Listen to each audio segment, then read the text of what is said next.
Okay, so today I thought I'd do something a little bit different and make a reconstruction of one of my averages. So this is going to be my 10.10 one-handed PR average from Oceanics 2022 finals. It was part of the world record podium and better than my PR single at the beginning of the round. So yeah, getting started with the first solve. This was a 12-18, and the main reason it was not the best was because it took quite a while to find a first block and didn't actually plan DR. So I went for green-yellow and basically just solved DL with a D, and then did this pair with RU wide B, which gave me kind of a pretty mediocre second pair, but one that's pretty easy to finger trick for OH, which is kind of why I just accepted this as my block. So I did that. And then here, I kind of figured that DR might be somewhere in the back in an annoying spot, so I decided to do an R wide to see if I could find it, which actually paid off a lot because I had it here.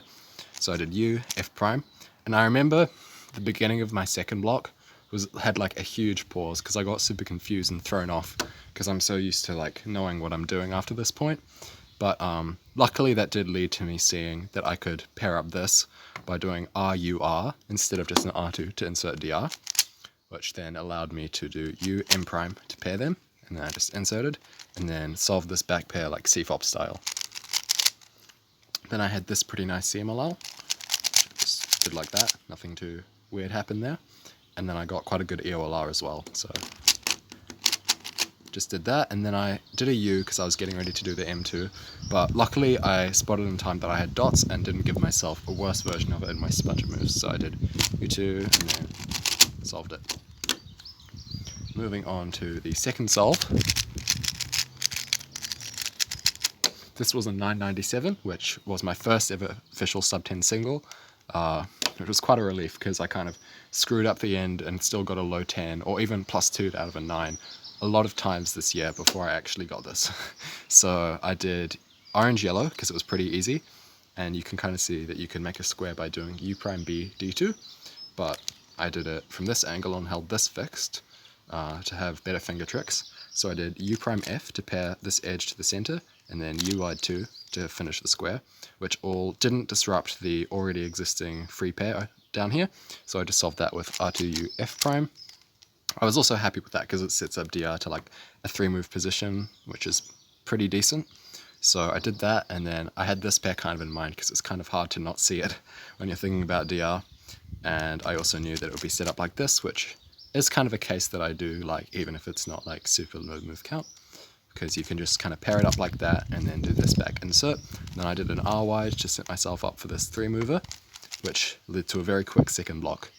Then for CMLL, I definitely could have, and some would say should have, done this alg,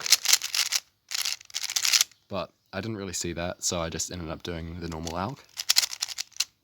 And then I got this EOLR that I think I used to know kind of a way of doing it, but it was really bad, and there might be a way I should learn, but I tend to find that if I just do EO normally, it usually sets up the edges pretty well afterwards, so I just, yeah, did that.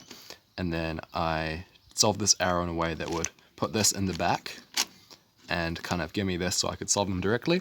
And as it turns out, I did EOFB unintentionally, which meant that I got a 4C skip. So I ended up getting quite a easy LSE from not doing EOLR. Yeah, so that was my first sub 10. Moving on to solve 3. I did orange yellow again.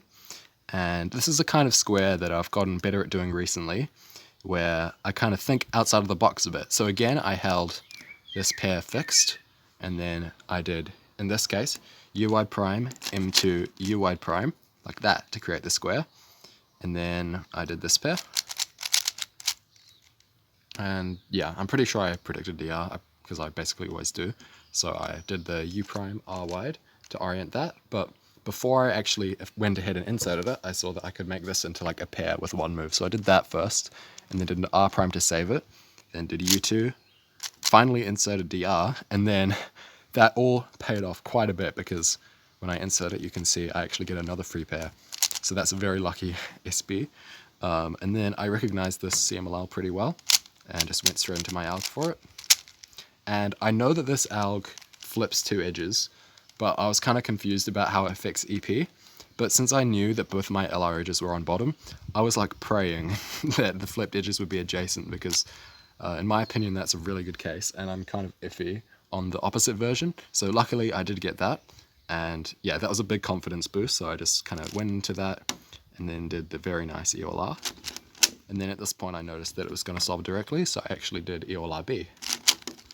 And then when that edge solved, I realized I had one of the best 4C cases too. So I did that. And yeah, quite lucky LSE in this average, I guess.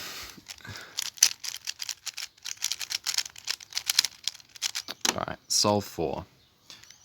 You can see that there are two orange pairs, and the DL is one move away from being solved, so it's pretty easy to decide what to do on this, although I guess red looks good, but yeah. If you just solve this with R wide prime D prime, then both of the free pairs are kind of ready, and then if you insert this one, it sets up the other one quite well, and also sets up DR really nicely, so this is quite an easy scramble. So I did R wide prime D prime, and then solved the square like that, which I then just did that, and then DR was one move away from being solved. And I kind of don't know how I spotted this, but when I was solving it, I managed to do a U prime here to create this pair, which I guess, yeah, influencing my first pair of second block was something I did quite a good job of in this average, and it's kind of one of the perks of one-handed. You can kind of spot the stuff that you probably wouldn't see in 2H. So yeah, inserted that into the back, and then just solved this pair in a pretty standard manner. And then I got this. So I'm usually kind of good at multi-angle recognition, and I was pretty sure that this wasn't the F6CF prime case, but I was really nervous, so I just did like U2, U2 to make sure that it was the one I thought, and then did the ALG, which is kind of a terrible one, but it's whatever. And then this part I was kind of panicking because I knew that it was a good solve, and then I got like the easiest possible EOR. And so I kind of did like U2 by accident, and then I did like U prime, and then I accidentally did a U prime before doing the M, so then I had to undo that, and then I was like back at the beginning, and then I did it properly. And then I got this, yeah, again, really easy to execute 4C. So that was 975, which at this point I'm kind of freaking out because I've got a counting 9 and 10.6, and yeah, it's all going really well. So I don't really remember much about what I was thinking going into the last solve, but I, yeah, inspected, and the first thing I really latched onto, I guess, was the solve DL, because when there's nothing, that's really the first thing that tends to jump out at me.